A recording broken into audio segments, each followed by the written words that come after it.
कौन कहता है आंखें कुछ नहीं करती? कौन कहता है आंखें कुछ नहीं करती?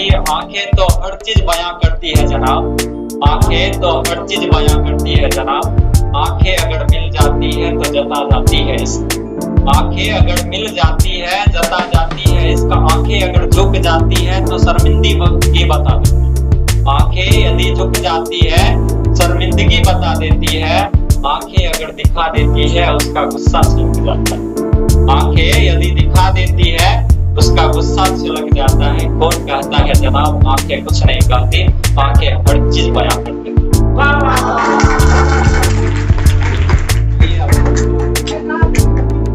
सबसे जो शरीर का सबसे छोटा हिस्सा होता है उसको हम कोशिका बोलते हैं, जिसे आप खुली आंखों से नहीं देख सकते हैं। खुली आंखों से नहीं देख सकते हैं। क्या होगा सबसे छोटा हिस्सा? कोशिका। और समान कोशिकाओं का समूह मिलकर के क्या बनता है? उत्तक। समान कोशिकाओं का समूह मिलकर के क्या बनता है? उत्तक। कई सारे कोशिका मिलेंगे तो क्या बनेंगे? उत्तक। और ये कई सारे उत्तक जब मिल जाएंगे तो अंग बनता है। क्या बनता है? अंग बनता है। क्या बनता है? अंग। और कई सारे अंग मिल करके अंग तंत्र का निर्माण करता है। किसका निर्माण करता है? अंग तंत्र। अंग तंत्र का निर्माण करता है। और कई सारे अंग तंत्र मिलकर के शरीर का निर्माण करता है। किसका निर्माण करता है? शरीर का निर्माण करता है। ये अगर शरीर का बात किया जाए, इस शरीर में बहुत सारा अंग तंत्र है। ध्यान से सुनिए कुछ अंग तंत्र, और पूरा अंग तंत्र बायोलॉजी में पढ़ लीजिएगा। छठा चैप्टर जाते जाते अब सारा अंग तंत्र के बारे में पढ़ लीजिएगा। प्रत्येक चैप्टर प्रत्येक अंग तंत्र के बारे में है। जैसे कि कोशिका है, छोटा छोटा कोशिका। अब ये कोशिका मिलकर के किसका निर्माण किया? उत्तक का। उत्तक, कई सारे उत्तक मिलकर के किसका निर्माण किया? अंग। और कई सारे अंग एक साथ अंग तंत्र का निर्माण करते हैं। और कई सारे अंग तंत्र मिलकर के फिर शरीर का निर्माण करते हैं। हमारे शरीर में कई सारा काम चल रहा है, ध्यान से देखिएगा। शोषण के लिए शोषण तंत्र बना हुआ है। शोषण के लिए शोषण तंत्र। भोजन ग्रहण करने के लिए पाचन तंत्र बना हुआ है। पहला चैप्टर में आप पाचन तंत्र के बारे में विस्तार से पढ़िएगा। वह क्या है? एक अंग तंत्र है, पाचन तंत्र है, ठीक, वह अंग तंत्र है। फिर श्वसन के लिए दूसरा चैप्टर में पढ़िएगा कि सांस कैसे लेते हैं, सांस कहाँ जाता है, क्या करता है, वो शरीर में पूरा घूम करके कहां से आता है फिर निकलता है, वो पूरा जो पढ़ लीजिएगा उसका, वो किसके अंतर्गत पढ़िएगा? आप श्वसन तंत्र के अंतर्गत पढ़िएगा। समझ में आ गया? उसमें कौन कौन अंग भाग लेता है? जैसे कि आपको बताएं कल पाचन तंत्र। पाचन तंत्र स्टार्ट मुंह से होता है, तो मुंह से लेकर के रेक्टम तक पढ़ेंगे। फिर आपका श्वसन तंत्र बात करेंगे तो श्वसन तंत्र नाक से लेकर के पढ़ेंगे। सांस कहां से लेते हैं? नाक से लेते हैं, तो नाक से लेकर के पढ़ेंगे। ठीक इसी तरह से फिर आगे आपका परिवहन तंत्र। परिवहन तंत्र में आप हृदय के बारे में पढ़िएगा, खून जो पूरा शरीर में दौड़ता है, तो नस सब के बारे में पढ़िएगा, नाड़ी सब के बारे में पढ़िएगा। कहीं करता है तुरंत खून निकल जाता है, तो वो सब जगह खून फैल रहा है। तो फिर उनके बाद आगे आप जो पढ़िएगा उत्सर्जन तंत्र के बारे में, मुख्य रूप से उसमें किडनी के बारे में पढ़िएगा। उत्सर्जन तंत्र क्या होता है? आपके शरीर में जितना भी बेकार पदार्थ होता है, जो भी आप भोजन ग्रहण करते हैं, ये सब भोजन में बहुत सारा विषाक्त चीज होता है, उन सब विषाक्त चीज को फिल्ट्रेशन किया जाता है। जैसे कि पानी खराब है अपने गांव का, देखते हैं कई सारा बैठा हुआ है मशीन, ठीक, यहाँ है वहां है, वो क्या करता है? पानी को शुद्ध करता है, तब आप पीते हैं। हम लोग भी डिब्बा वाला पानी प्रयोग करते हैं क्योंकि कल का पानी बहुत खराब है, तो ये फिल्ट्रेशन करता है ना। ठीक इसी तरह से जो मेरे शरीर में जा रहा है उसका तो भी फिल्ट्रेशन होना चाहिए, तो वो किडनी करता है। क्या करता है? किडनी करता है सारी चीज का फिल्ट्रेशन, यानी कि जो भी आप ग्रहण करते हैं पानी भोजन, उसमें जो विषाक्त पदार्थ है उसका फिल्ट्रेशन करके यूरिन के द्वारा, यानी कि मूत्र के द्वारा उसको बाहर निकाल देता है। बात समझ गए? तो वो पढ़िएगा आप उत्सर्जन तंत्र के बारे में। किसके बारे में? उत्सर्जन तंत्र के बारे में। फिर आप उसके बाद पढ़िएगा नियंत्रण एवं समन्वय। तो नियंत्रण एवं समन्वय, किसी को हम क्या कैसे व्यवहार करेंगे, उनके साथ कैसे पेश आएंगे, ये हमारा माइंड कंट्रोल करता है।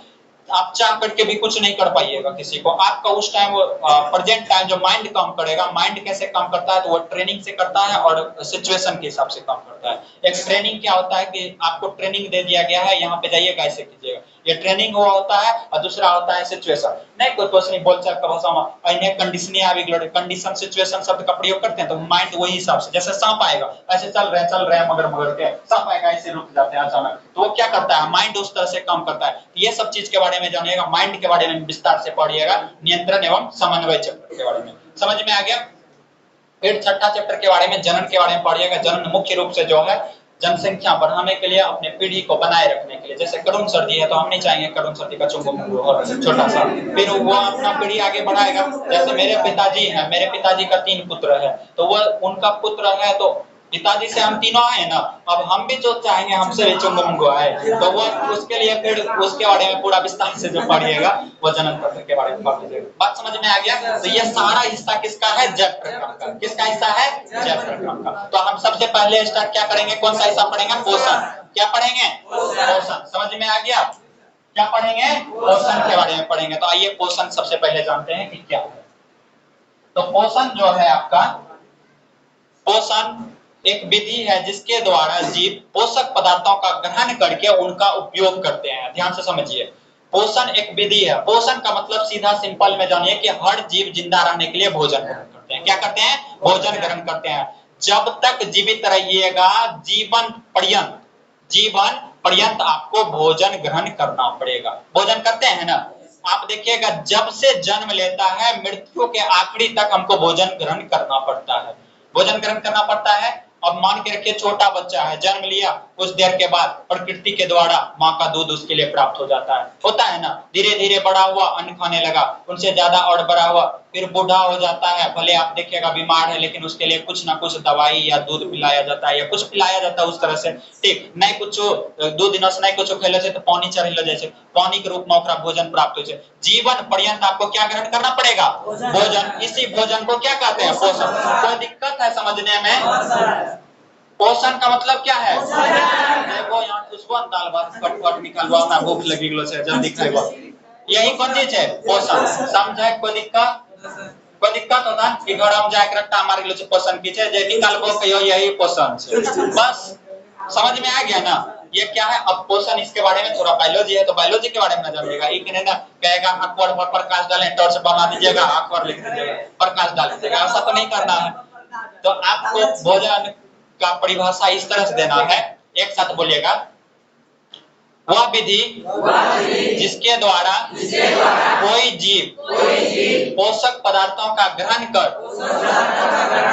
उनका उपयोग करते हैं, पोषण कहलाते हैं। देखो हम कुछ भी नहीं खा पा रहे, इने से भूख लगले मट्टी खावा लगलिए, भूख लगले प्लास्टिक के चिवा लगलिए, माइक के भूख लगले यहाँ से खा लिए, ऐसा तो नहीं है। चावल, रोटी, दाल, जो खाने वाला चीज है वही ना खाएंगे। तो ये खाने वाला चीज को ही क्या पोषक पदार्थ कहा जाता है? क्या कहा जाता है? पोषक पदार्थ। यानी कि उसमें वो चीज मिलेगा। मान करके ये चीज हम खा लेंगे इसको, ठीक, तो इसको खा लेंगे, इसमें जो चीज हमारे शरीर के लिए जरूरी है वो चीज इनसे नहीं मिलेगा। अगर इनसे मिलता तो यो हम खा लेंगे, ठीक, इनसे नहीं मिलेगा। इनसे जब नहीं मिलेगा तो यह पोषक पदार्थ नहीं कहलाएगा। पोषक पदार्थ वही है जो कि आप भोजन ग्रहण करते हैं, चावल, दाल, रोटी, दूध, दही, मीट, मछली, काजू, किशमिश खाते रहिए, ठीक, फल फूल, ये सब क्या है? इस सब में आपका पोषक पदार्थ है, ये मिलेगा। तो इसी को हम ग्रहण करते हैं, और ग्रहण करके शरीर उनका क्या करता है? उपयोग करता है। जैसा तो डॉक्टर के यहाँ जेबो कहते हैं कि खून का कमी हो गया से केला खिलाओ, अनार खिलाओ, जूस पिलाओ, इकाई चलना कंटा पतला हो गया से, ठीक, करुण सर्दी घी दिखाइए, खूब घी खाते हैं, कुछ नहीं होता है। ये बात समझ रहे हैं ना? तो ये क्या है कि इस तरह से ये क्या हमारा पोषण है, ऐसा तो नहीं है।